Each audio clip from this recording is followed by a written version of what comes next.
What's going on, everyone? Welcome back to another edition of the Lombard Trucking Show. I'm your host, Michael Lombard, and right now I'm coming at you live from Waterloo, Iowa. Made it back here safe and sound. Just got done at the CDL Life Turning Point Summit up there in Kansas City. I'll do another episode on that later, kind of recap everything I learned. I got to learn a lot of really interesting stuff, especially from the recruitment side of things in the trucking industry. And it's all really valuable, good information. I think it's good content to get out there for people to understand, especially anybody who's looking to get into driving or anybody who's looking to get in the transportation industry, because that's a whole other topic that was covered about making the transportation industry, not just drivers too, not just drivers, but making the transportation industry something that other people look at getting into, because because it's an industry a lot of times where there's carriers and other parts of this industry that they don't need you to have a college degree. They're not looking for that. They're looking for people who are passionate, motivated to provide, whatever services they can, because it's an industry you can't go to school for something like this. You can go to school for supply chain stuff, especially if you want to escalate, but just down it with when it comes to working for a trucking company. So more details on that soon. I'll make another episode for that. But this episode I've been really excited for, and we've finally been able to time it up. Got an awesome guest lined up. She's in the top 1% of the top 1% of freight haulers in this country, because her demographic, and then for her demographic to be involved in the type of freight she's in, is just an amazing story. And it's just, this is somebody who's a true diamond in the rough, and I'm really happy to bring her on the show. Her name is Lora Andella. She calls herself the Tiny Bullhauler, and she's coming at us live from upstate New York. What's up, Laura? Not much, just enjoying the nice weather. It poured the day before I got home, and then since then it's been bright sunshine. So I like to say I bring the sunshine home from Kansas with me every time I go out there. No, you definitely did. And we were talking that the weather in Kansas, the weather kind of everywhere in the U.S. right now is like in triple digits. I'm not going to lie. It's been hot and steamy, but in Waterloo, it's kind of raining. It's in the 70s. I can't complain, but man, it does look nice behind you for anybody who's watching. You're in upstate New York, and yes, summertime in the Northeast, is really unmatched. The next best thing is just the fall. Yeah, I always wondered why people would say they hate summer, because I always thought summer was perfect. It was the best season ever. And then I went to Kansas where it was 106 degrees and thought, oh, okay, this is why some people hate summer.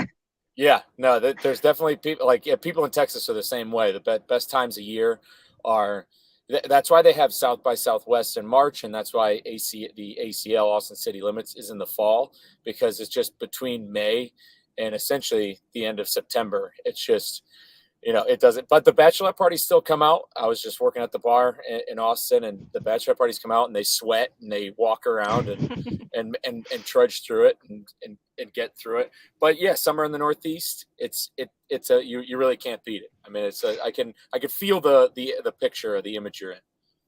Yeah, and it's actually, I mean, if we're going to delve right into my work, because I haul livestock, and the beef industry up here, you wouldn't think it's that large, but there is a lot of people who they start the cattle out here, and then we send them out west to finish in all those big feedlots. And I think the weather up here is just perfect. The grass is always lush and green. If you want good grass-fed beef, like this is really the place to get your feeder cattle or to come and start a beef farm. Yeah, that's it.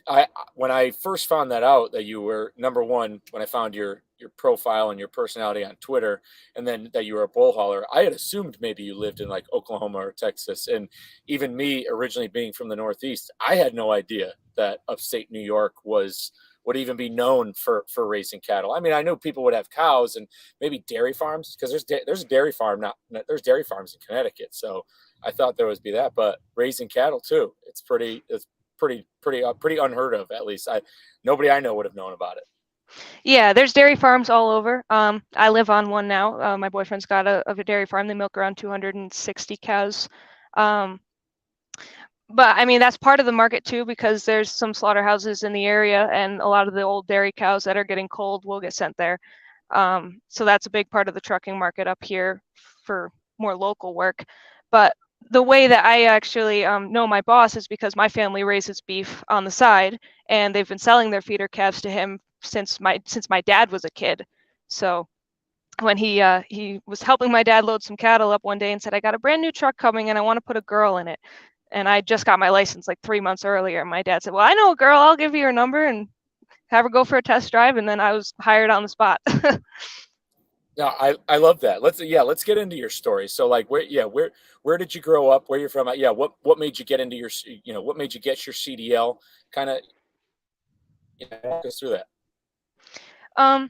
Yeah, so I grew up near Cooperstown, New York, on Baseball Hall of Fame and everything like that. I was homeschooled K through 12. It actually started because my older brother, he was 4 days too late with turning 5 to be enrolled in school. So my mom said, well, we'll homeschool the first year and see how it goes. And it went great. And so then none of us ever went to school.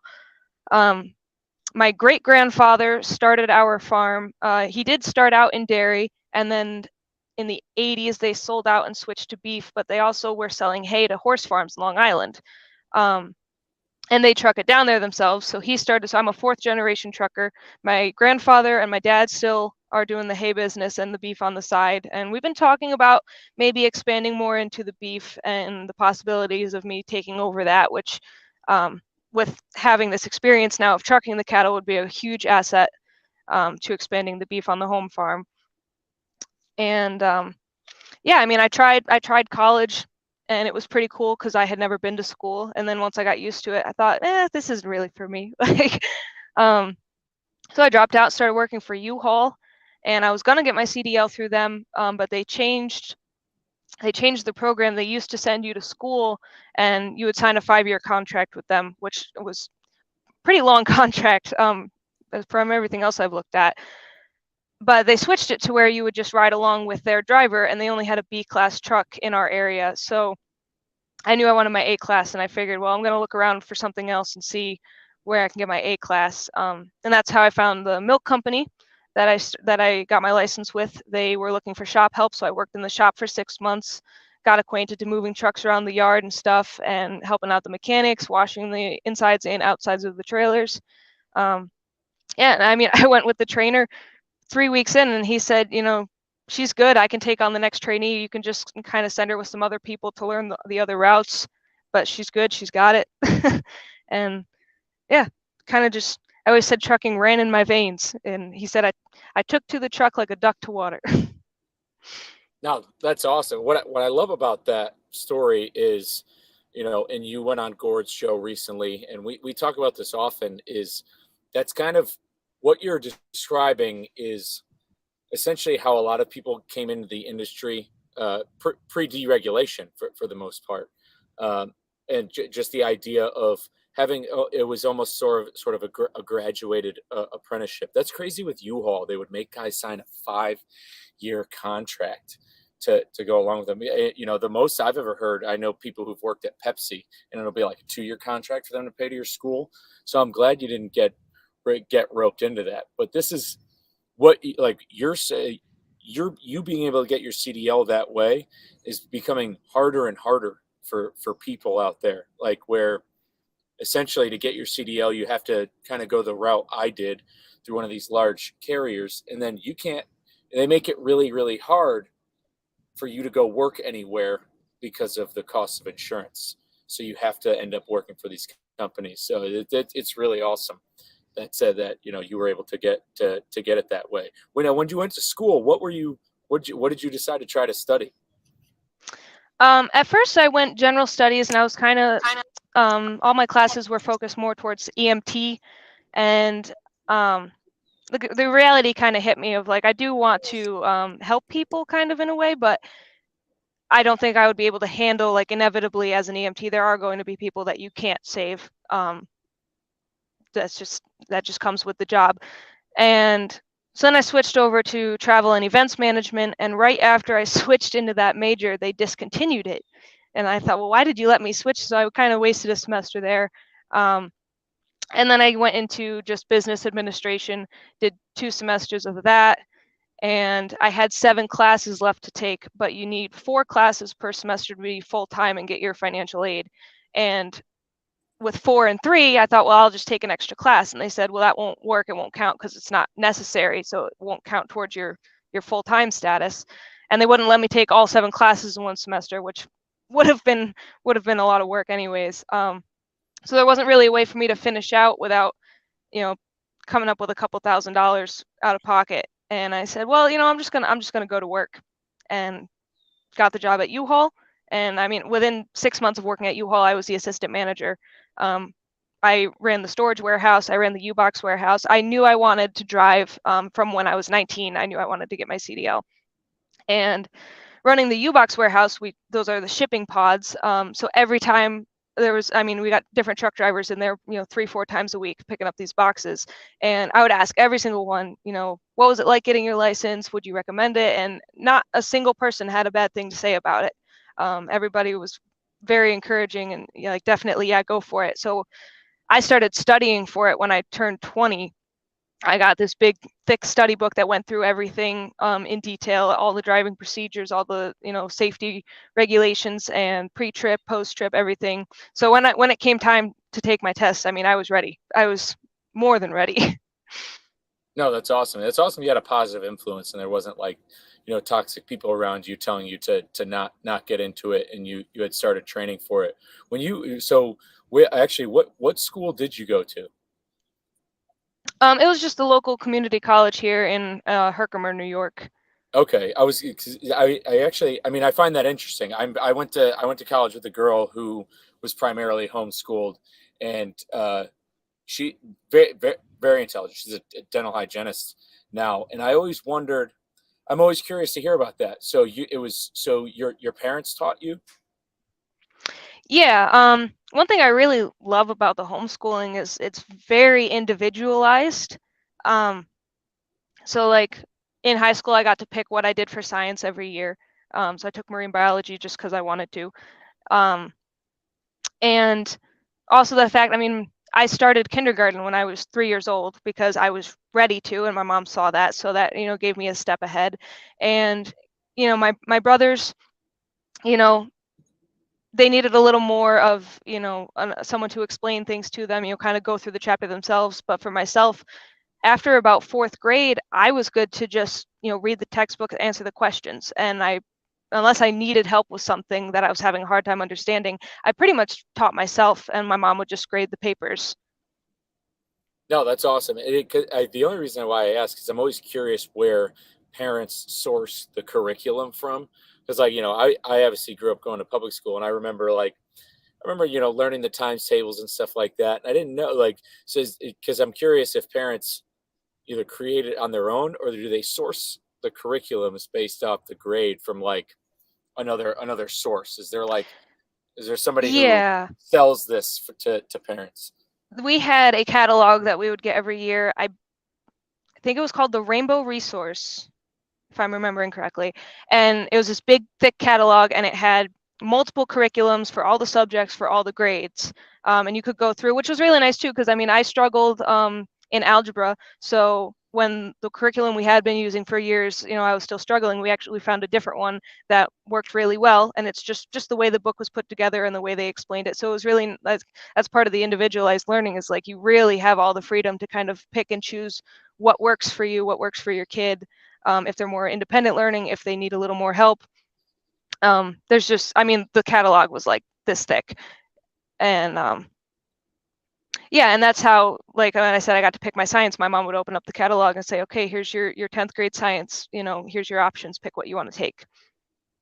Man, that's like I'm kind of jealous because that sounds pretty awesome actually. Like to be able to pick that instead of, I mean, in high school I remember you technically pick your classes like at a certain point, but there's also requirements. Like, so you need to take English for 4 years. You needed to take religion. I went to Catholic high school, but like I know like senior year I got to pick more, and that's why I took a political science course. So yeah, you get to in theory pick them, but it's like it's from a set list. And but another thing that's really cool is like, so when you being homeschooled is you didn't have much internet access. You weren't using computers that much then, right?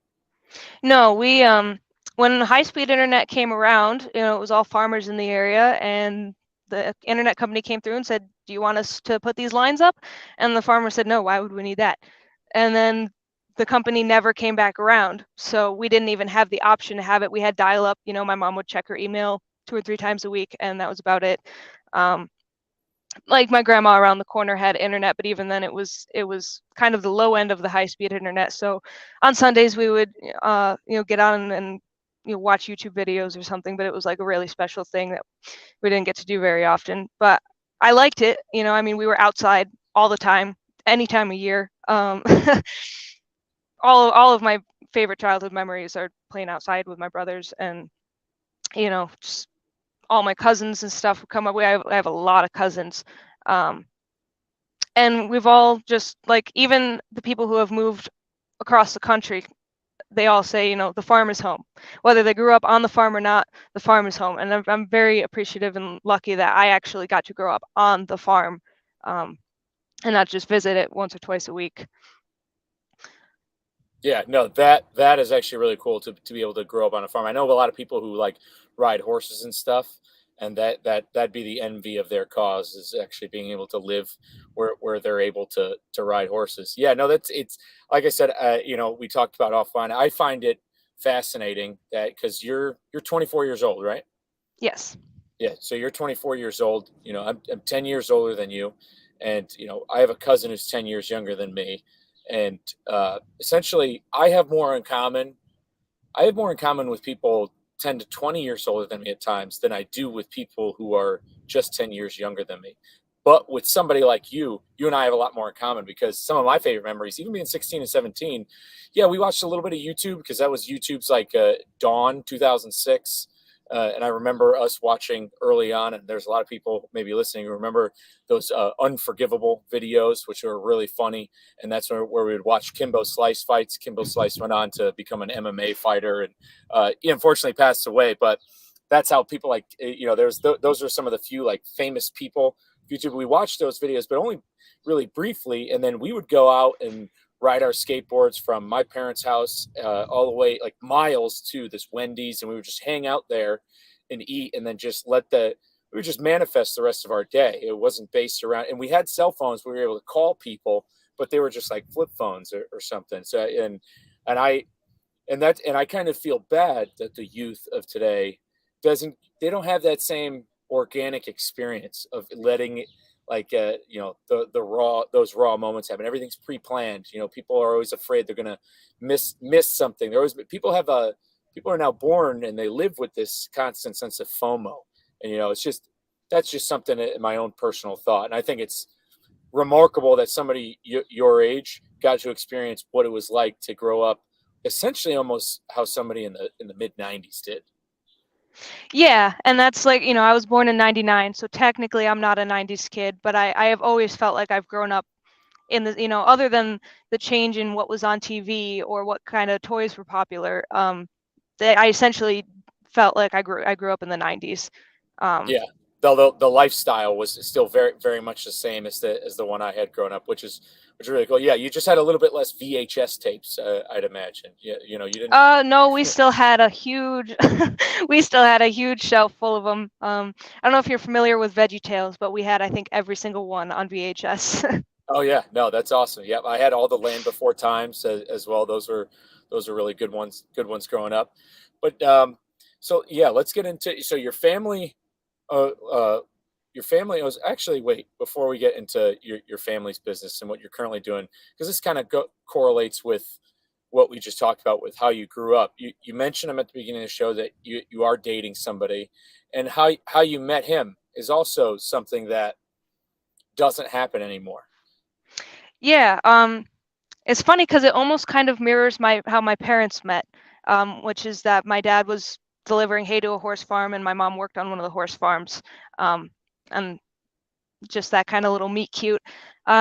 Yeah, I was driving a milk truck, picking up milk, and I'd seen this farmer around his farm just here and there, always in the distance. We'd pass each other. He'd be taking the tractor out to spread manure about the time I was coming in with the truck, and we'd wave to each other, but never really talked. And then one day he happened to be in the milk house when I came in, and we had a little conversation. And then the next time that I showed up to pick up his milk, he asked me out for dinner, and he said, "Do you want to go get dinner and drinks sometime?" And it was the first time that I had ever been taken on like a really kind of what you think of as a first, like a real first date of sitting down and having dinner and just having conversation. And it was really nice. And I mean, from that point on, it was just like, I'm in love with you. No, yeah, that's just like I said, those are stories you don't hear about anymore. It's like seeing somebody from the same area and then just ask them out. A lot of it's all via direct message or on dating apps. People don't mean organic. I mean, even me, when I met my wife because she had messaged me on Facebook. Even it's still a little bit more organic in a sense of we're from the same. We are from the same area. We had a lot of mutual friends. She was going to school at the same college as one of my cousins. So like it was still within the same wheelhouse, but still not like it was. I think it's really cool, and it's just I have a lot of friends who are single in their late 20s and 30s, many of whom actively say that they've like lost hope in dating or finding relationships. And really, it's just as simple as maybe you just need to meet somebody and just ask them out. You don't have to be looking online. You don't have to be looking on the phone. Like, just, I don't know. Sometimes you got to turn the power button off on the technology and, let it happen. Yeah, I mean, I do consider myself to have a little more old-fashioned values and whatnot. I was on dating apps and I never swiped on anybody because it always felt weird. And I kind of just was using it to people watch during the COVID lockdown. Just kind of, read through profiles and then swipe left and read through another one and swipe left. And there was always something holding me back where I was like, I don't really want to meet someone this way. Like it feels weird and like I don't want to say wrong. I know it's worked out for a lot of people, but it didn't sit right with me to try and meet somebody that way. So that didn't last very long. Once I swiped through everybody in my area, I was like, okay, we're done now. No, that's funny. Yeah, it almost doesn't feel. I get the sense of it not feeling as authentic. Like, and especially if you might, especially what I think, because I never grew up in the dating app era, but is if you were to essentially, especially because you're from a more of a rural area, most of the people you're going to see on there, you probably do already know, Yeah. or you know that they're friends, and it's like, well, why, it's like, well, why are we using this instead of? I know I'm going to see them sometime, and it's just like, yeah, I could see the clash of why am I going to swipe right on them when I'm going to, I know this person in real life. I should just call them myself or something like that, and let it happen. But no, it's fascinating. So you were delivering milk, and he was working at one of the customers. No, I was picking up milk from the farm, and it was his farm that I was picking up from. His family's farm. Yes. Oh, Yep. I didn't know if like he was the sole owner of it, or if it was also a family thing. I'm assuming that's how it kind of is where you're from. Is like families operate these farms, not just like one person. Yeah, usually it's a set of brothers. Like my boyfriend, it's him and his brother. And his parents they're in the process of kind of slowing down a little and letting my boyfriend and his brother, his name is Eric, letting Eric and his brother take over the majority of everything. And most of the farms that I picked up is either a set of siblings or a husband and wife who have been doing it together for 40, 50 years. And a lot of Amish, so you definitely get the family dynamic there. No, yeah, that's it's crazy. When I'm in southern Missouri, I'll see this a lot in places like southern Missouri, going across the bottom of the state. There's there's signs for horse-drawn carriages. There's many Amish people who travel by carriage in parts of Missouri. That's where I've predominantly seen it. Anyways, do you get that by you too? Yes, there's a very large Amish community here. We actually we had one route that was entirely Amish farms.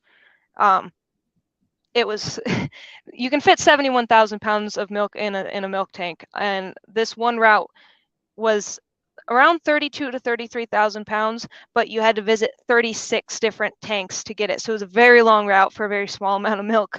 But I mean, every farm needs their milk picked up, and they had a good deal with the plant that it went to. It went up to a Kraft cheese plant. So Oh wow, that's all. So good to know that. So Kraft cheese is using Amish milk. yes, yep. Good to know. See, I learned something today. That's mission accomplished. But more on the. So when you drove the milk truck, were you you had your CDL at this point? And Yes. so, and you were driving a combination vehicle. That was it a straight truck or did you haul a tanker? Most of the time it was combination. We did have 2 straight trucks for some of the smaller routes, but we didn't. There was one guy who really preferred the straight trucks, so he usually had one, and then the other one was kind of, if you drew the short stick, you would get the straight truck. Awesome. And this is me asking out of general curiosity because I think this is really, really interesting content. When it comes to how does the milk come from the cow and get in your tanker? What is that? What does that part of the supply chain look like? How does the milk exit the cow, and then how does it get into your truck? And when you deliver it, kind of like if you go to Kraft Cheese, what does that delivery process look like? All right. So there's 2 kinds of milking systems that you can have in a barn. One is a parlor system, and the other is called a tie stall system. So in the parlor system, you have like a milking station. I've seen parlors that can do 6 cows at a time, and I've seen parlors that can do 36 cows at a time. It all depends on the size of the farm. Ours, we can do 14 at a time. So you bring all the cows into the parlor, and you just hook up the milking machine, and it's got a line that it runs through. The line is washed after every milking, so it's always clean. And it runs through the system and into a milk tank, which cools it down. It has to be below. If it's organic, it has to be below 38 degrees. If it's not organic, it has to be below 40 degrees when the milk truck comes. For the tie stall system, it's instead of bringing the cows into the milking system, you bring the milking system out to the cows. There's a line that runs across the entire barn, and you just take your little milking machine and you hook it up at each stall and run through each cow that way. So once it's in the tank and it's cooled down to the proper temperature, the milk truck backs in, and we have a hose and a pump on the back of the trailer. Some trailers are hydraulic, so that's used for like the Amish farms who don't have power. But all the electric trailers, there's a plug in the milk house for you to power it with. And you first things first, check the temperature, make sure it's good. We actually have to get certified to take a sample of the milk. So you have to, there's an agitator in the tank that spins it around and mixes it up, make sure it's all, anything that might be in the milk is evenly distributed. And you have to, wash your hands, let it agitate for a certain amount of time, depending on how much milk is there. And then we have a sample dipper that we carry around with us with a bleach solution that it sits in to make sure it's always clean. And you have to swirl it around and dump it out and whatnot. And you have these little sample bottles that you get, and you have a sticker that goes on the sample bottle to tell you which farm it came from, what time you took the sample, what temperature the milk was when you took the sample. And we carry a cooler in the truck with ice and a little foam floaty that we stick the samples into to make sure they stay cool until they get back to the shop. So once you take your sample, then you can hook up your hose from your truck and flip the switch on your trailer, and it'll pump all the milk out. And at the end, it's not the driver's responsibility to spray the tank out, but a lot of us do, just because we have good relationships with the farmers, and it's best to get the tank clean right away. Some people will ask if you set up the tank wash for them. Others say just spray it out. I'll come in and set up the wash after you've left. So once you get your trailer all filled up, sometimes we bring it back to the shop and somebody else will deliver it. But a lot of times I've done, where I pick up the load and then take it immediately to the plant. And we deal a lot with Chobani because they have a plant in the area. So we bring a lot of milk down there for the yogurt. And when you get there, the plant employees will actually take a sample of the milk. Some plants will take your samples from the farm and test them all right away. But a lot of times you bring those back to the shop and they send them out to a lab to be tested. That way, every farm gets picked up either every day or every other day. And all of those samples are constantly tested. So if there's something wrong with the milk, if there's bacteria that's too high, they know and they can catch it right away. But when the milk is delivered to the plant takes their own samples. They test those for bacteria counts, to see if any cows have had antibiotics in their system. If they have, or if the bacteria count's too high, then they reject the load, and we have to figure out what to do with it. A lot of times there'll be like a very big farm who lets us dump it in their shit pit, and it just kind of gets turned into fertilizer. But yeah, once they take their samples, if everything turns out good, they have a really giant hose. It's bigger than the ones that we use to pump out of the milk tanks. And we stick that to the back of our trailer, And once they give the okay, we open up our valves and out the milk goes. It takes about an hour to empty 70,000 pounds of milk. And Awesome. and then from there we there's also a wash at the same plant. So usually it's in the same bay. You just pull forward so that the next truck can unload, and you just hook up the wash to the same place that you hooked up the milk hose to, and we wash our pumps by hand just to make sure that everything gets done the right way and gets put back together correctly. And yeah, then once we're washed, we get a tag stating that this is the date and time that our trailer's been washed. It has to be, when you go to a plant, they check your wash tag. It has to be washed. Some plants within 48 hours, some are within 72 hours. Okay, hey, that's actually good to know. I was curious with that. I've been talking to a lot more tanker people because I think it's a really people have no idea how much food is delivered via tanker in the country, and like the amount of that goes just into washing them out, and just the fact that we have so much food in circulation at grocery stores everywhere, and that and people obviously get food poisoning and there's stuff that slips through the cracks. I get that, but like right now across an entire country, like I find it fascinating that from coast to coast, north to south, there are people consuming these products and they're not sick because of just these quality checks that's done. So for somebody who wants to get in a tanker, because I know another guy who hauls milk. So is that in that system, at least where you were at, were you getting paid? Were you getting paid by the weight, or were you getting paid by the mile, or by the hour when you were doing that? Was that a local gig, or were you kind of regional? That was local, and I was paid by the hour. I know the delivery drivers because I did everything. I mostly was farm pickup, but I would also deliver, if they had something extra that needed to be picked up, or if I was delivering what I picked up. But the delivery drivers would be paid a flat rate based on wherever they were going. And if they were held up there for longer than 2 hours, then they would get an hourly rate on top of the flat rate. Okay, yeah, no, that's good to know. 'Cause, we talk a lot on the show about long wait times at shippers and receivers. But for the most part, I feel like the more niche you go in freight, the quicker the processes are. Like with flatbed, a lot of times for me, it's on me. When I get there, normally they're ready to go. As soon as you're loaded, it's on you how long it takes me to chain down. Same thing when I unload. Like normally when I show up to a John Deere store, it's just as fast as I can unchain it. It seems to be with tanker the same way when you show up. It's an hour long process to unload. It seems like a good trade off for anybody who's looking to get out of conventional dry van or reefer. Now I'm glad that's awesome detail. I'm glad this show we're big dairy respecters at this show. I'm very pro milk. I think that the other milk alternatives are very fraudulent. I think soy, oat, and all those other plant-based milks are trash, and I think they're worse for you. There's nothing better than actual real milk. That's what it's. There's a reason why and some people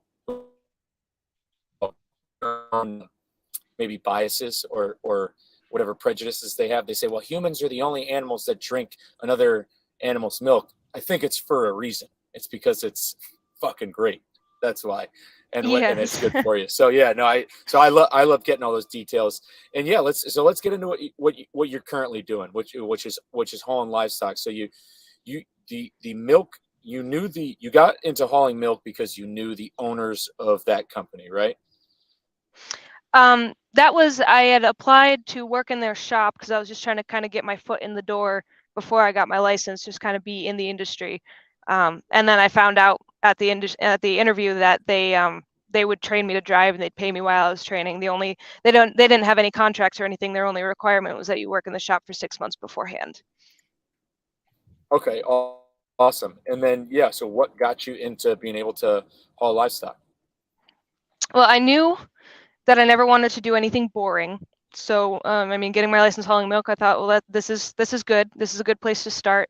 And then, yeah, my dad was helping a neighbor load up some cattle to sell to my boss. And my boss said, I've got a brand new truck coming. I want to put a girl in it. If you know anybody, let me know. And my dad said, well, of course I know somebody, my daughter. And so my dad called me, said, you're going to be getting a call from Frank. He's looking for a driver, thought of you. And the thought of hauling livestock had never crossed my mind. it's not a huge industry, the hauling up here. A lot of gooseneck work, but not so much with the semis. And I mean, I'm the only driver for him, so I am a company driver, but I feel very much like an owner operator, and he treats me very much like this truck is your truck and you take care of it. If something happens, you call me, let me know. But I take care of everything as far as if I need roadside assistance, or if a load that we thought we were going to have got canceled, I call my boss and say, hey, he doesn't have the load. I'm going to call this person, this person, this person, and see what I can find. But yeah, I went for the test drive, and I just recently found out, we were talking, and he said, we didn't get 2 miles down the road, and I knew you were good. I could tell, like, you can feel the trailer behind you, even without, I had only driven the milk tankers, and they were only 40, 45, 48 feet, and with a day cab, so I had the back window. And so driving a sleeper with a 53-foot cow pot on it for the first time, I was a little bit nervous, but he was like, no, you were good. You knew what you were doing. Even if you didn't know what you were doing, you knew kind of how to figure it out as you went along. And yeah, so I actually worked for him for only about 4.5 months. And then I had to come home. I had to be home for some stuff. And so I was home for about a year. And for 6 months, I hauled milk again. And for 6 months, I was actually working with Eric on his dairy farm. And then I was just losing my mind being at home all the time, because working on the farm, I mean, we live on the farm, work on the farm. So the only time you leave is like to go grocery shopping once a week. And I would see my truck out and about every now and then, with the other guy, with the local guy driving it. And I was just, oh, I miss my truck. I miss my truck.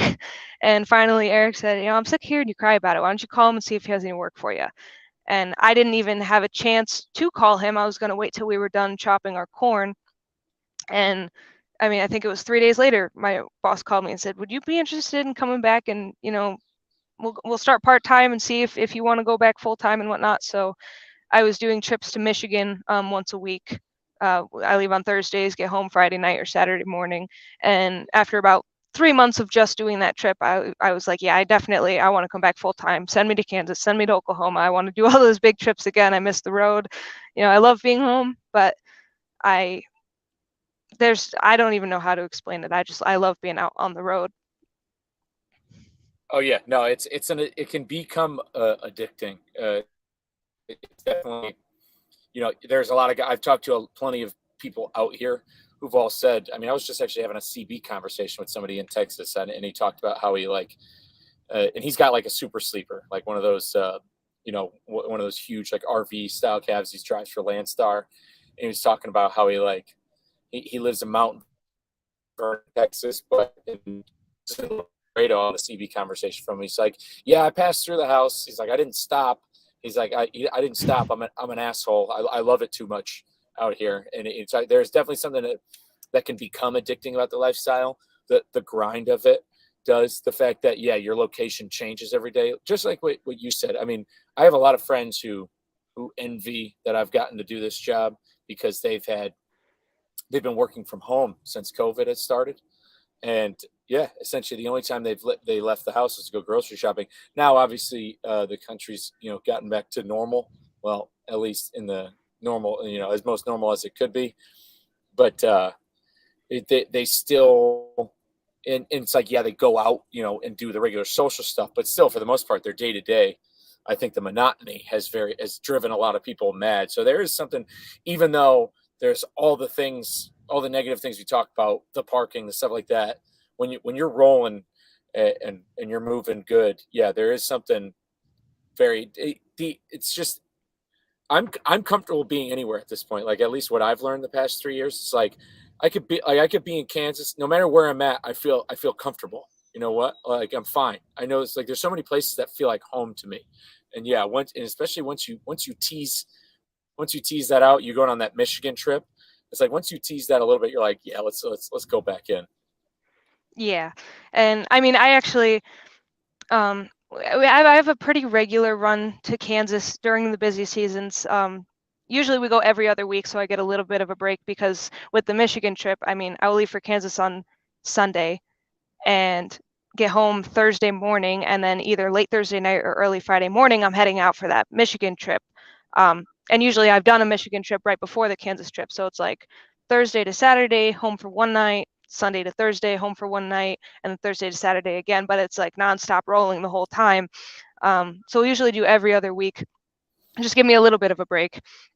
And we had some scheduling conflicts where I had some weddings going on, so I had put in for the time off ahead of time, and we had some extra loads come up that we didn't think we were going to have going to Kansas. So boss had to hire some trucks to go out, which he doesn't mind doing if, as long as he knew ahead of time that I had the time off. And so it had been like maybe a month and a half or 2 months since I had been out there. And just this past week when I went out, I had tweeted about the waitress because I always go to the same TA and get a meal at the Country Pride restaurant they have in there. And I said, the nice thing about having regular runs is I'm 1,500 miles away from home, and the waitress still knows I want unsweetened iced tea. And so I hadn't been out there in a couple months, and I got there a little bit later than usual, so I went in for breakfast the next day instead. And all of a sudden I heard that same waitress go, "She's here. Where is she? Where is she?" And then she saw where I was sitting and said, "Where have you been?" So it was just nice. Lebo, Kansas. It's about 20 miles east of Emporia, because the Flying J is always full. Yep. And they don't have a nice sit down restaurant like that. So yeah, no, we don't love Flying J here at this show. They're definitely the lowest truck stop chains. I think out there. But yeah, no, that case in point right there that you just said, it's like that server knew who you were just from going out there. And just people who have upstate lanes like that, you're able to get that experience of being someplace, 1,500 miles from home. Waitress still knows who you are. Now, when it comes to bull hauling, your schedule is different than others. Like I had mentioned to you, I know one guy who lives in Georgetown, Texas, and maybe he does this by choice, but I don't know really how it's set up. But he's normally he'll be out for 3 to 6 weeks at a clip, depending on how busy he is. So like that, I know he owns his own truck. I know that's his too. But your schedule is set up pretty well. So kind of from the business side of things, you work for, so the company you work for is just a trucking company, or is it also a farm? It's also a farm. So my boss does a lot of buying and selling of all sorts of animals: cattle, pigs, sheep, goats. He also does hides. There's a company out in Boston that processes hides and makes them. I would assume leather is what they're making them into. So around like deer season, he's got a lot of deer hides, and then people who have sent their cows out to slaughter at one of the local butchers, they'll get the hides back and sell them to him. So he's kind of got a finger in everything. His son actually owns a rendering business that my boss used to run with his brother, and then they passed it down to his son. So we've kind of got all the bases covered from the start of the animals right down to the end. So a lot of what I am trucking is stuff that he has sold out to a feedlot out west in Kansas or Oklahoma, Iowa, Nebraska. And then all the pigs that he buys from Michigan and Indiana. So I'll pick them up and bring them back. And then he'll sell them out. Actually, usually it's individually to people here. A lot of Amish will buy a pig here and there if they don't raise them themselves. And a lot of the immigrant community in the area, actually, because with the different cultures and different religions, they have certain ways that they want the animal to be slaughtered and certain ways they want it butchered. And because we have a rendering plant right there on the property, we are legally allowed to have them slaughter the animal right there because we can dispose of everything right away the proper way. So it's been a very lucrative market, and it's kind of just a win-win for everybody. Oh yeah, that's awesome. That's an awesome way to do it, is to not just rely on just the trucks part. Even though on the livestock side of things, it's probably a little bit more recession proof. So how many trucks does he have? Is it just you? So the boss has his own truck from when he goes to the sales and stuff. He'll pick up whatever he buys and bring it back. And then we have my truck, and there's one other. He and I have Max, and then he's got one Peterbilt that sometimes the local guy, he usually runs a gooseneck, but if he's got a little bit more than usual to pick up, then he'll take the semi. But he really prefers the gooseneck. It's just easier for him to maneuver around if he's doing all the local pickups and whatnot. Yeah, you'll see. I mean, you'll see a lot of that moving around Oklahoma, Arkansas. Yeah, guys with Dodge Rams, dualies, and they'll be moving the just like 2 or 3 cows at a clip. So yeah, I was going to ask you what. So you drive a Mack? What's the year? What's the specs on that? It's a 2022 Mack Pinnacle. He actually, so he had a brand new Peterbilt on order, and it kept getting pushed back and pushed back and pushed back. And that was the truck that he, when I initially was hired, he was saying, I have a brand new truck coming. I want to put a girl in it. And it kept getting pushed back, pushed back, pushed back. And then finally they said, okay, it's done, but we want, like, it was like they wanted 20,000 more for it. And he had already paid in full. And he was like, well, screw it. I already waited like a year longer than you said I was going to wait. And now you're asking for more money. I don't even want the truck. So he just went down. We have a Mack dealership in town, and he went down and bought my truck right off the lot. They completely surprised me with it. It had my name on the door and everything. It had 200 miles when we bought it, and I've got 195,000 on it now. So, yeah, it's an automatic, which I know a lot of people, some people are like, oh, you're not a real trucker, and other people are just surprised that an automatic pulls a cow pot. But the boss he's older, and he says, I hate shifting. I love my automatic, and he really likes the Mack, the M drive transmission. We're actually in the process of ordering a new truck for me. The one I have now was just because he bought it off the lot. It was just kind of for general freight. There wasn't really anything special about it. So it does the job, but it could be a little stronger. So we're ordering one with some heavier specs, and it's going to have a bigger sleeper because right now my bed and my driver's seat are right up next to each other. There's no room in my truck for anything. So we're getting a bigger sleeper. We're going to have a microwave and a little mini fridge. I'm super excited because I can cook all the foods I love at home and bring them with me finally. And yeah, I get to pick the colors and everything, which he says he doesn't care about the color, so that's why I get to pick. But What color are you thinking? it was a really hard decision. I'm going to get it's very pale olive green, metallic with all the sparkles and stuff in it. That's going to be the base color, and then the fenders, the roof, and the frame are going to be a very pale gold color. And my boyfriend said it's going to look like money. Yeah, no, that's a good one. Yeah, the bigger sleep would be better. You definitely want to cook more on the road, especially if you're going to be driving a while. It'll save you money in the long run if you do more grocery shopping. You're able to pick that food from home. So that a friend of the show, I just had him on recently, Jamie Hagan. He definitely appreciate your kind words about the Mack trucks. He's a Mack believer, the biggest there is. I know a lot of people. I think he gave the stats when he came on the show, but like I think they're only in the single digit percentage of trucks that are on the road, like of the market share of trucks on the road. They used to be like the dominant one, and now they're the smallest amount. But who knows? I mean, that's just sometimes that's how people in this industry are. They probably had a few slip ups. They maybe don't get marketed well. And yeah, when it comes to the automatic, but you don't have an automatic restriction on your license. You learned on a 10-speed, I imagine, right? No, actually, when I went to the milk company, I had said, like, do you have manuals in your fleet? Because it's important to me not to have that restriction. And they said, yes, we have a mixed fleet. And turns out mixed fleet meant they had one 10-speed that was at a different terminal that was only there because one guy refused to give it up. So I did end up with the restriction, but I haven't really needed to take it off. But my dad has an 18-speed, and I've driven that a couple of times. So if I ever felt the need that I wanted to get it taken off, I could just go test with my dad's truck. Oh yeah, that's all. Yeah, definitely. Always keep that opportunity open especially because I mean, you're what's crazy about trucking is like, yeah, in 6 months something can come along. You never know where you might end up. I talk to drivers about that all the time. I have a friend who has the automatic restriction, and he says he's had to not been able to take jobs because of it, and he's been driving for a couple of years now.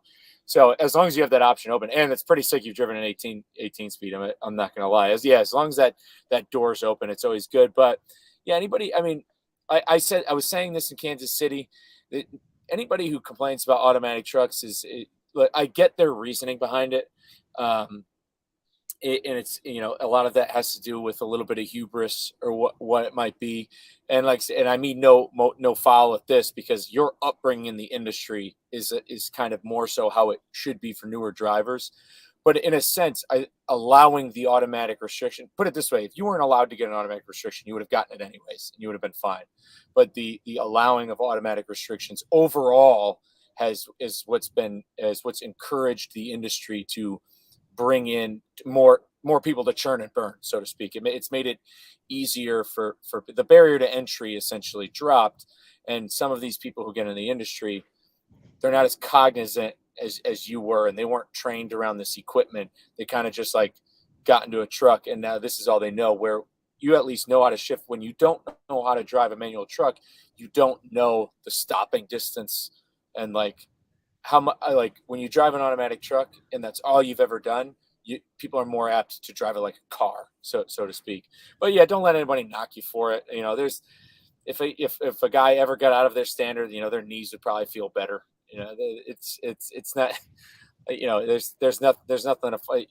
What you're doing and the level of freight is infinitely harder than anybody who's swinging doors or doing a reefer. Which gets me to your point. You call yourself the tiny bull hauler. You're how tall? 5'3". Yeah, 5'3", and you load these things yourself. Yes. Yes, and now that you mentioned you also so you'll get pigs on too. Yeah, I deal a lot with pigs. Like at least once a week, I have a load of pigs. That's the Michigan trip it's usually pigs out, pigs and goats back. Sometimes we have some yearling cattle that go out as well with the pigs, and I've got 2 stops. Drop the cows off here, the pigs off there, and whatnot. And then when I go out west, it's all cattle. And then on the way back, I've brought loads of cull cows and I've brought loads of bulls back from out west back to PA. Wow, and you're the one who's corralling. Yeah. Now, what is that? So yeah, what's the loading process like on your side? You show up, you show up to I'm assuming a cattle ranch, and you go check in with the guy who runs the farm, and he knows you're there, right? Like he's expecting you Yeah. guys.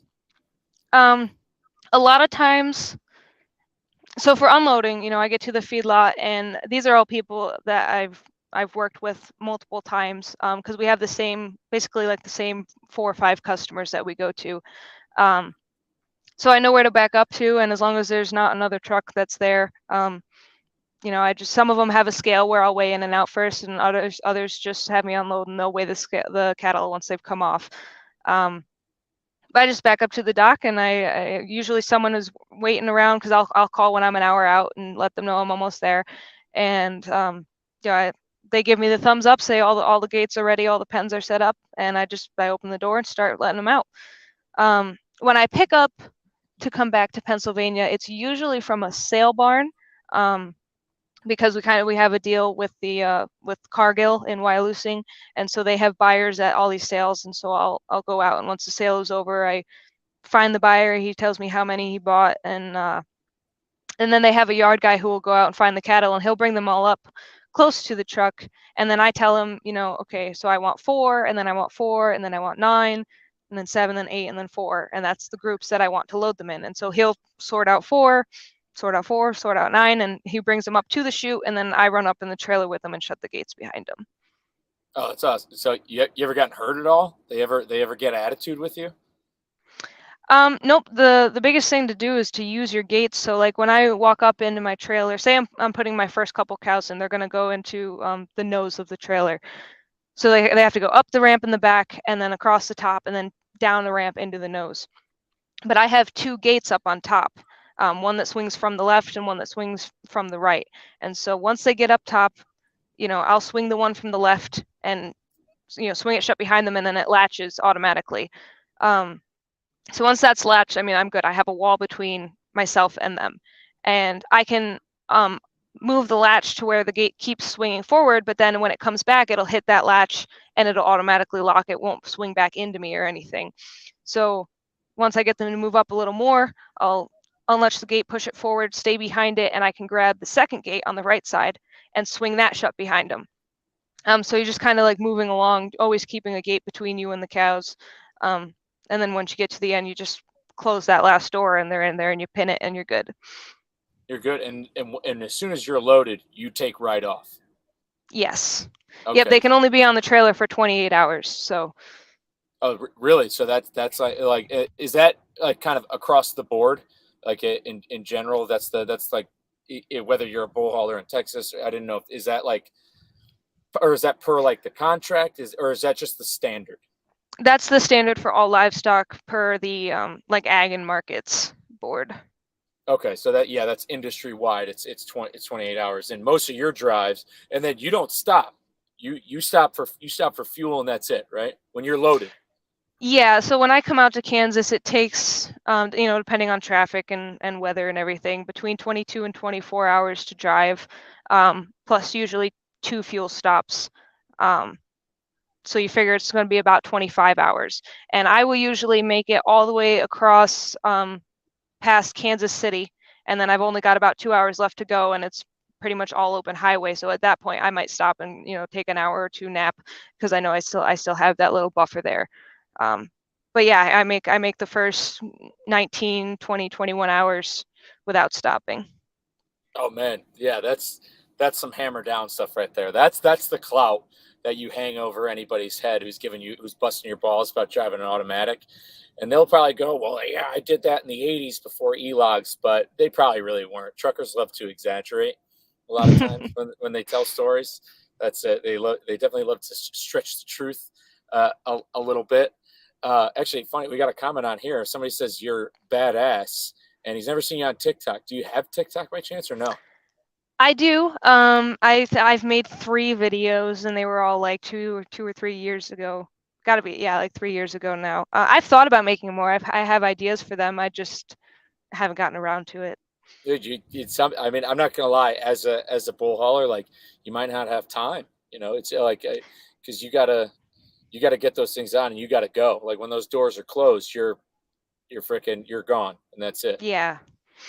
Yeah, no, I hats off to you for doing that. Now it was like when I guess on the from the business side of things, so like your boss and you, because you said sometimes you've had loads get canceled, and I'm seeing what that because that's happened on my side of things too. I've had loads get canceled, and I've had to get a truck order. Or not. You get something canceled. Do you know brokers you call? Are you calling like agriculture? Are there livestock brokers on this side of the industry, or are you calling around other farms direct? It's farms direct.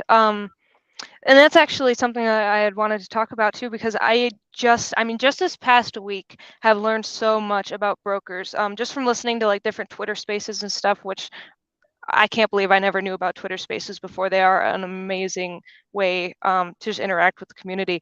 But I just learned about double brokering and all that stuff, and I have never dealt with brokers and likely never will, because I've been spoiled, and I say that when my boss retires, I retire because I can't ever work for anybody else.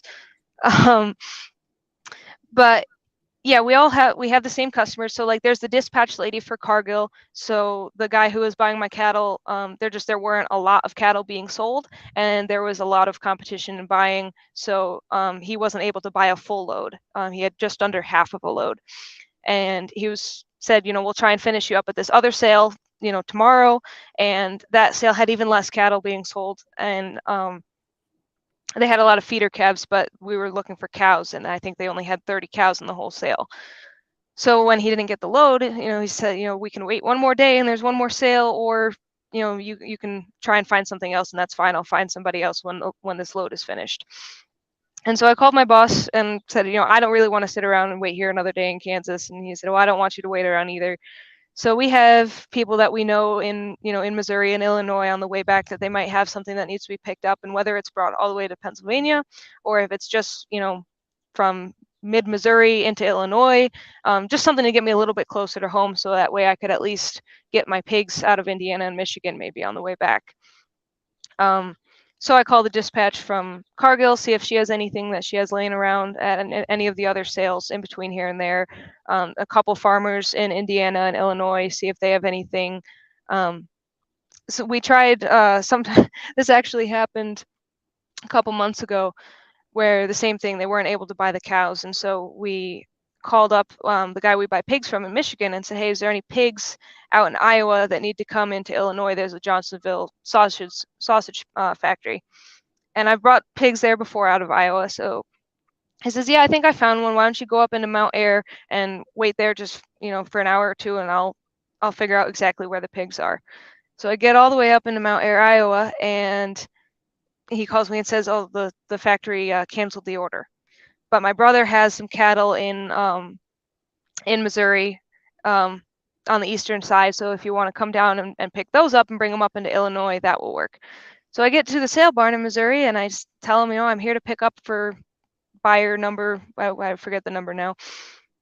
And he says, okay, I'll go find them. And he goes out to the barn and comes back and says, well, those cows have already been picked up. And I don't know who messed up where, but I was like, okay. So I'm calling people and I said, okay, so the place where you were going to drop off those cows, go there and you're going to pick up a different load of cows and you'll bring them to the JBS plant in Michigan, which finally that worked out and I got the cows. I mean, but it was just, I was zigzagging all over and I was thanking God that I am paid for my empty miles as well. Because I think I used a full tank of fuel just going, from Kansas up into Iowa, back down into Missouri, and then up into Illinois, and then Okay, just kind of. So it's not perfect, yeah. Yeah. Even in the livestock, you'll trucking still. I mean, that's because that's just trucking right there. That's always going to happen to guys no matter what. So it still happens to you. Yeah, no, that's it. Perks of being a company guy, still getting paid. Still getting paid for those deadhead miles, but it's required and it's justified based off where you need to be. Now, one guy is asking, so how fast does your truck go? You governed out there?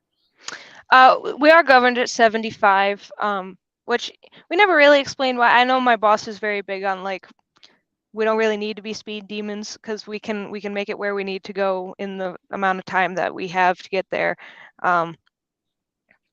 So I don't really feel a need to go more than 75 anyways. So it works out for me. Where you're operating, I don't think you'll have because you're basically staying like east of 35 for the most part, it sounds like. And when you're east of 35, there's no reason you're not going to be in a position to where going over 75 is probably safe, I'd imagine. But in places like Texas, you will see I will get blown. I'll have plenty of bull haulers blow by me, and they're definitely going closer to 80. That's just they're moving, and they may be moving only within the state, and they may be moving within the regional area, so it's a little bit different. But yeah, I mean 75, you're at that point too, and what a lot of drivers don't know, and this is another point where drivers love to over exaggerate, is from the business side of things, speed's not making you any more money. You're losing money. No matter how you chop it up, getting there quicker just burns that tank that much faster. So one last thing though, your hours of service are different, because you mentioned that later today you have to fix your logs. You don't have an ELD in your truck. Correct. I run paper logs. Okay, so it's all on paper, and essentially now when you're empty, you're under the same hours of service. You can drive. You have a 14-hour clock. You can drive 11 hours, and you'll track it. You'll log those hours as such. Your 30-minute break or whatever. But when you're loaded, what do you do? Is it just like do you still record the hours you drive when you're loaded, and it just doesn't matter?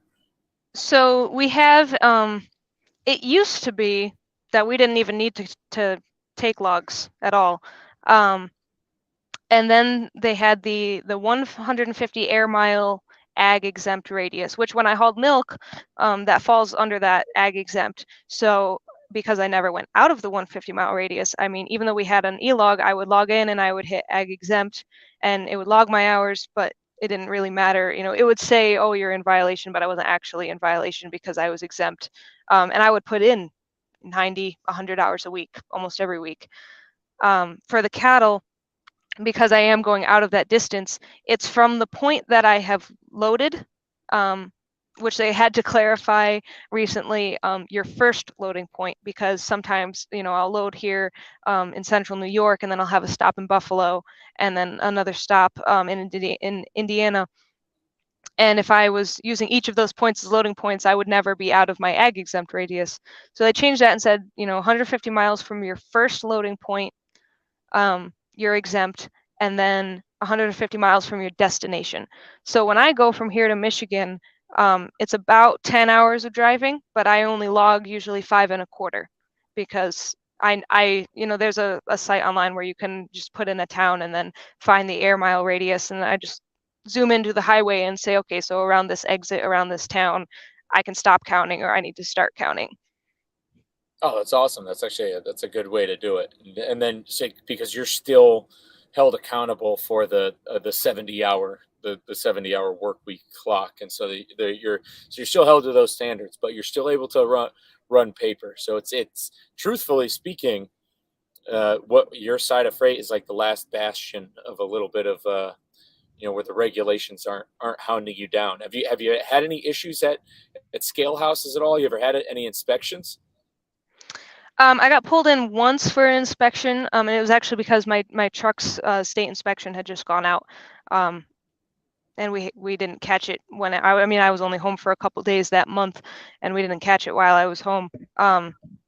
They don't usually pull us in for inspections if we're loaded, which we're almost always loaded, because there's almost always an animal peeing outside of the trailer, and they don't want to deal with that. The driver or the DOT officer did try to give me a little crap because on my driving, when I log my hours, I log all the hours I drive, but then on the underneath, where you would mark, loading at this town, unloading at this town, fuel, brake, whatnot. I will put in my ag exempt. I'll mark a section at a time and put ag exempt underneath of it. So it'll say, I drove for 11 and a quarter hours, but on my on my summary for the day, it'll say I only have 5 hours on duty and driving, because that was the time that was outside of the ag exempt. So he's asking me, why did you drive for 11 and a quarter hours? You can only drive for 11.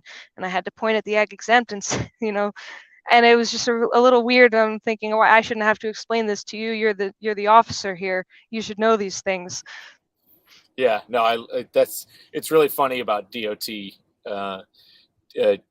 officers. I recently had an inspection, and the guy and whenever you have a DOT inspection at the carrier I'm contracting for, they want you to call, as soon as you get it done, so it's logged in their system.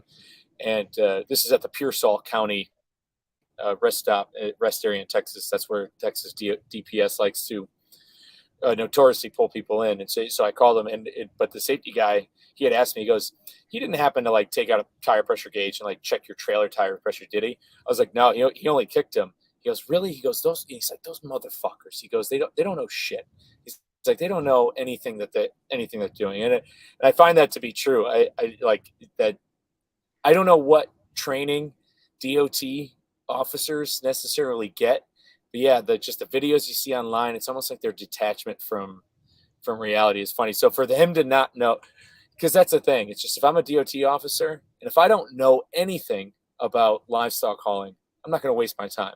I'm gonna move on, because it's not going to be worth it. Like if I'm really hunting down if I'm really trying to extract revenue from truckers, I'm going to go after the decrepit white Volvo that has Illinois plates. They're the people who you're going to catch doing the shady stuff. Yeah, what's great is that he pulled me in, because my inspection was out. And then he didn't even give me a ticket for that. What he gave me a ticket for was the length from my kingpin to my back axle. In New York, I forget how, it has to be like, I think 42 feet or something, but my axles are all the way at the tail end, so they were like 48 feet. And so he gave me a ticket for over length. And now what I thought was funny about this was that the trailer is owned in New York, it's registered in New York, it's insured in New York, but it's illegal to drive in New York, technically. Yeah, talk about the logic. If that doesn't basically sum up the logic of regulations in the trucking industry of who makes these rules, there's no justification for it. I don't understand it, because California and Florida have similar laws where essentially, like, it's because in other states, have you ever driven a regular dry van? Have you done any like regular door swinging? Or No. just the milk. So yeah, when you're swinging doors, you can adjust the tandems of your trailer tires, and you'll do that sometimes to make weight. For weight distribution between the drives in the trailer tires. And in Florida and California, you can't adjust. You also slide your tandems back when you back up to docks. It's makes it safer, or what have you. But then you slide them back forward when you're going to, yeah, in California and Florida, your trailer tires basically you have to be as forward as possible. You can't have them back, or they'll give you some, yeah, because it needs to be like 40 feet or 42 feet from the kingpin to there. And it's just, there's no reason why. And what I'm assuming the reason why is that they don't want trailers to be, they don't want trailers to be as loaded, so that way that it's not as heavy. But that's like you're nickel and diming at that point. If that's the true justification, if they don't want heavier, they don't want heavier loads on the roads. They're just, it's just another nickel and dime. It's just another way to nickel and dime people, and it's annoying. That's really funny how your inspection was out, but instead you get the ticket for being over length. It's just, Yeah. if to any non-driver, I hope that sums up what regulations in trucking looks like. Yeah, and I mean New York is hard to get around them because they'll set up in the rest areas, and especially if I'm going to Cargill, I try to get through at night because along the Southern Tier Expressway 86 through New York, it is awful. I mean, it'll be 4 rest areas in a row that they're set up in. So always take 90 if you can. um, Yeah, once but once you're on the as far tollway, as you're good. yeah, um, but in all the other states where there's permanent scale houses set up, that trucker path is really helpful if it's been reported open, or if nobody has reported on it in a couple hours, then I have ways to go the scenic route. Yeah, so you'll dodge the scale houses too. So you really, yeah, you'll make sure you rip off and rip on at the right time. Yeah, some of them are really convenient because there'll be an exit, 2 miles before the scale house, and then you can get right back on a mile after the scale house. And I always wonder, like, do they ever send the cop out here to watch for trucks going around, or they just made it really convenient and don't care? Yeah, once you get further west, yeah, a lot of different states, and this is something I learned at, once I, uh, essentially once I got west of the Mississippi, because I only lived in North Carolina. I was stationed in North Carolina. I didn't move west of the Mississippi until 2020, and that's when I discovered the frontage road, or the service road, as people like to Yeah, call it.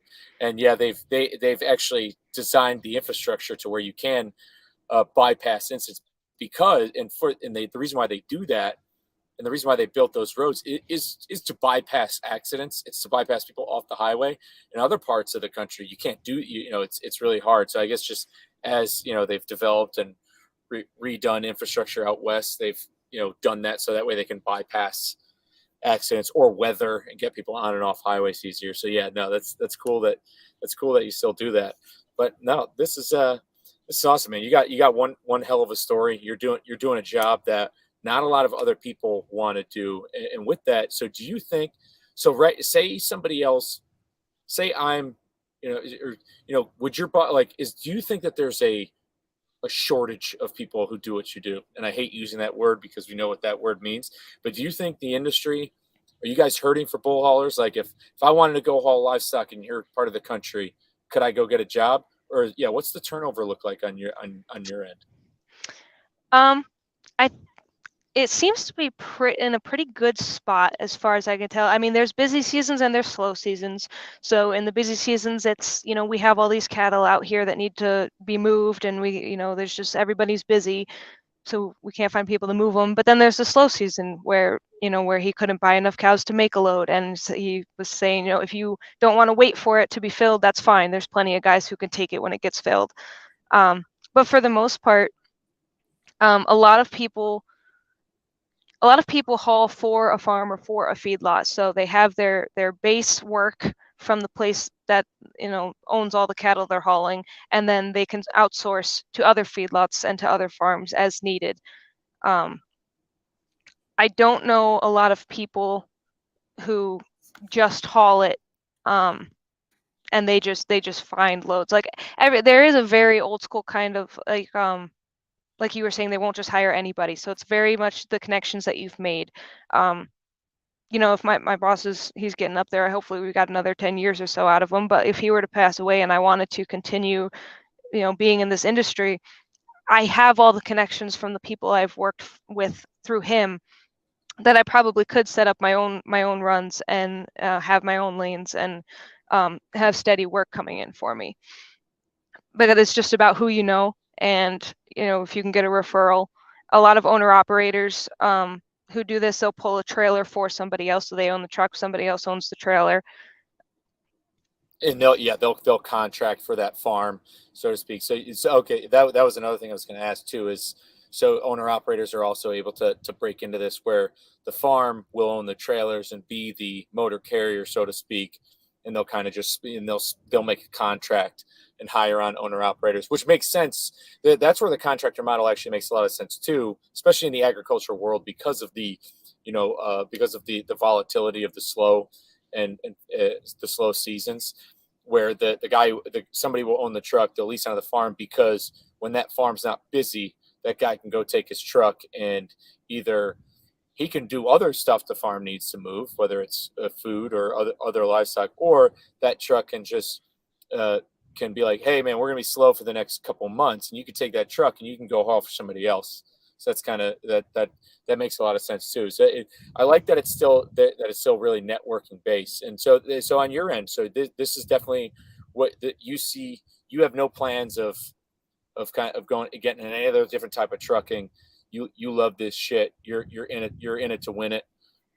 This is just you think, even you said, so even after your boss passed away, you think you'll either start up your own thing, or maybe you and the other farms in your area would get something going because you know the lanes. Yeah, it's definitely a thought. I mean, it also depends, if we decide that we want to, get married and have kids, then I gotta at least take a couple years off the road to make that happen. But it's on my radar. Whether I assume I would have to buy the truck from his son, because his son owns a lot of trucks. So I assume whatever truck I have will be left to him. But he would definitely give me a good deal on it. I know that much. And yeah, whether, my family, if they expand the beef, or if I just stay in contact with all the cattle feedlots out west and see if I can bring loads to them, if I can take stuff back from when they have fat cows, if they want to send them straight to the slaughterhouse instead of sending them to a sale, like I could probably try and make that happen. And it's nice because a lot of the people that we haul for, they do have their own trucking, but it's just, when they're in a tight spot, they need a truck, we'll help them out. And if we're in a tight spot, we need a truck, they'll help us out. So it's very community based, even though the community is spread out across the entire country. Yeah, no, it's important you said that, because I think that's something to really lean, like the crux of why I make this show, and like a lot of the stuff I talk about in my content, is that if the industry was more ran that way, things would probably be a lot better. And this is what, Reed, he's come on the show and talked about this. We talk about this a lot on Twitter. Is success in this industry is built off of relationships. It's built off of the relationships you build with people, whether that's between carrier, broker, carrier, and shipper, because there are produce brokers, and I'm sure that there are brokers within the agriculture world. There's a lot of cows moving. I'm sure there's people who do that, people who work at the sale houses, because I've driven by auctions and stuff in Texas a lot. There's a big auction place in College Station where people buy and sell cattle and stuff, and I'm sure that there's relationships formed there. And that's the only way to kind of help solve a lot of the problems in the industry, is, if it becomes built off relationships, not built off of, reckless greed and the churn and burn, and having this eternal race to the bottom, so to speak. And man, is it alive and well in agriculture. Anytime I see a bull hauler, the side of the truck will always say like Johnson's Farm. Like the trucks seem to be always owned by the farm. And that's another thing that's really cool, is when a trucking company, or even the farm, because I had a friend of the show, Brian Price. He came on. He's from Iowa. They own both. They have the farm and the trucks. So they do both. And you even mentioned it, your family farm, that they're into cattle on the side. That's another way for them to get revenue, and to from a business perspective, for trucking companies and for farms to differentiate and market themselves seems very much alive and well. It's not as simple as people cut it out, in the ag industry. I find it fascinating. That's one of the biggest reasons why I wanted to have you on. But yeah, you got any other wisdom to drop on us? Been ripping for a while. You got any life lessons? Any fun facts, tidbits you want to lay on the track?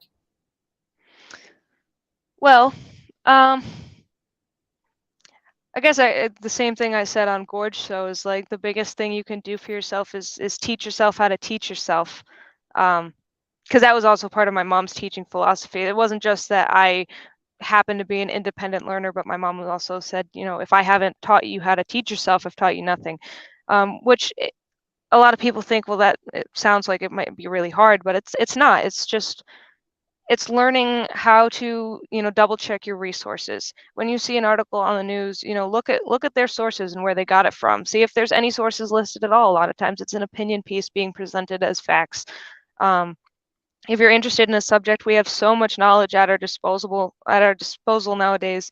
Um, I mean, I grew up with just the books, but now we have, you know, we have the internet. You have YouTube videos. If you want to learn how to do something, you can probably find tens of thousands of how-to videos on anything you're trying to learn. You can use the internet to look up different books, different articles if you're interested in any topics really. And podcasts have been great.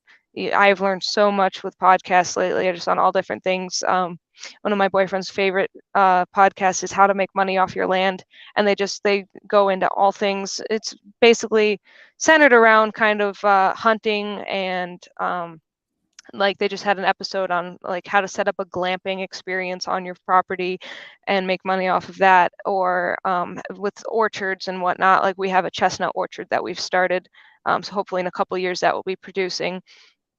And when it comes to freight, I mean, like I said, I've never dealt with brokers and all that, but just learning about it in the last week, and even though I've never dealt with them and likely never will, it's really like I've been like on fire these past couple of days of just wanting to learn about it, wanting to advocate, to talk about it, to help repair these relationships between brokers and truckers and you know the carriers and whatnot. And this community on Twitter has just been eye-opening.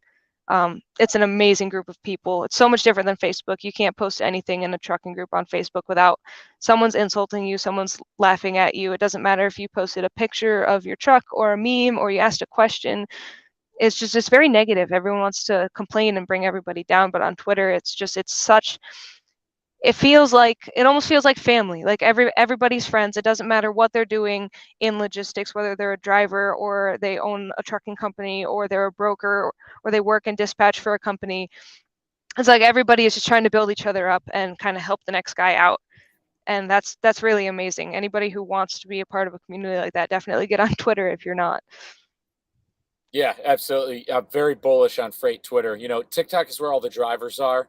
I know that like there's nothing but drivers on there, and I get it. But TikTok in itself too, sometimes you know there's unnecessary drama that forms. Like, I mean, I'm glad I started the drama I did on TikTok with exposing grifters like G Face and stuff, and it definitely has its purpose because of the visual sense. But there is so much good community on freight Twitter of just all of us talking and sharing those same experience, but it's all via word and you can do it instantly. It's making a TikTok, you have to like make the video, post it. Sometimes it doesn't get picked in the algorithm, but when everybody's all connected with each other and stuff like that, I think Twitter remains my favorite form of social media. Personally, it always has been.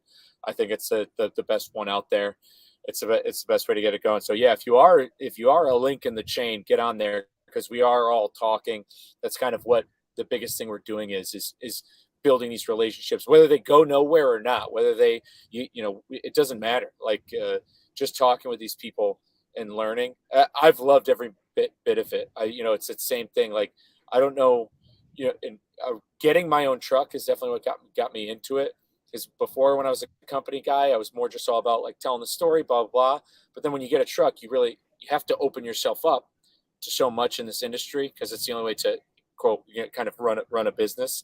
And then once you get into it, once you meet people and you start going to events and like, so hopefully next year you're at the Mid-America Truck Show. And when you go to, freight events or meetups and just talking like that, there's so much, I get a lot of fulfillment out of it. And, a lot of other people too. We got a guy giving a shout out.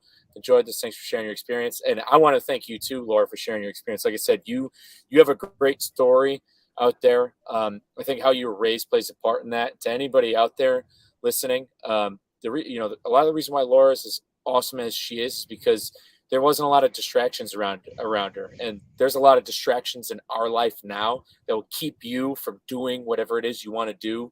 That might be keeping you from something as passionate as Lora is, with doing bull hauling. So don't let the distractions, get a hold of you. A lot of those distractions are put there on purpose. They're by design to keep people divided, to keep people, chasing something and chasing validation that they don't really need. So, I took a big, I learned a lot today. I take a big lesson from you, kind of, and just like the wisdom your mom said, you got to be willing to teach yourself how to teach yourself. I love that. Yeah, and as as per our recent Twitter movement, we are so back. Yeah, we're so fucking back. So if you're not bullish on us now, you don't be trying to claw your way into going to mats when we make mats look like Burning Man or Coachella, because we are so back. Absolutely. Well, Lora, thanks again for coming on. I really appreciate it. You should. I've taken up enough of your time. You need to go out and enjoy that weather. All right, I will. Thank you so much for having me on. This has been great, and Yeah. I'm still so amazed that people have been interested in my story. And I say, well, that means my humility is still intact. Yeah, absolutely. It's still all there, and it's what makes you who you are, and it's truly amazing to see. And if I mean actually, and then before we let you go, where the people can find you on Twitter? What's your name on Twitter? You're also on TikTok. You said what is your name on there? Where can the people find you? On Twitter, I am Lora Danny Andela, and I'll have to spell that. It's LoraDaniAndela. And TikTok, I have to look up because I don't ever go on there. It's the same thing on TikTok. There's a picture of me in my truck is my profile picture. And I'm on Instagram Perfect. too, Lora_Andela, but not super active on there. I just post a picture once every 3 or 4 months. So. Okay, awesome. Yeah, and I'll put that in the show notes as well. Awesome. Yeah, guys, go follow her. I'd say, yeah, you're most involved and engaged on Twitter. So yeah, if you got any questions for her, and maybe you want to break into bull hauling, this is the girl to reach out to, because she's out there getting after it. Lora, thanks again for coming on. We'll do this again soon too. Oh yes, thank you for having me. All right. Hey guys, that'll do it for episode 89 of the Lombard Trucking Show. I want to leave you with this, because it's a great piece of knowledge that was shared with me recently. And Lora, our guest, is from near Cooperstown, New York. And this is a stat about Cooperstown. It's where the Baseball Hall of Fame is. And one of the prerequisites to get into the Baseball Hall of Fame as a non-pitcher is you need a 300 batting average. That is a .300 batting average, which means, which is, or 30%, 300 out of 1,000, so to speak, which means you have to fail 70% of the time. You have to strike out 7 times in a row. You have to get up there and strike out 700 times. You have to do all that. You have to go through all of those mistakes, flaws, the booze, the distractions, the you sucks, the everything, you name it out there. 70% of what you do as a baseball player has to be all wrapped up in that failure. And all you need to do is show up 3 out of 7 times, or 3 out of 10 times. That's all you need to do. That's what the Hall of Fame looks like. That's all you need to do to get in the Baseball Hall of Fame. And Cooperstown is a very empty place, actually. They don't let a lot of people into the Baseball Hall of Fame. It's very difficult to get into. But those are the stats to get in there. You can apply that same logic to your life. It doesn't matter what the failures is. It doesn't matter the booze, the distractions, what other people say, what any of the validation of others. None of that matters. All you need to do is hit that ball 3 out of 10 times. You can do it, and it will get you to the Hall of Fame. That's it. It's progress over perfection. Life does not demand perfection, but life demands that you show up. That's what we do. That's the mentality here. That is the brand here. It is custom that we sleep on the battlefield. So I'm going to leave you with that little piece of knowledge. Just that. Just by continuing to keep going, you can wind up in the Hall of Fame. Thank you guys again for listening. You can go find me everywhere at Lombard Trucking. Any drivers out there want to come on the show, tell your story, feel free to reach out. Till then, guys, take care.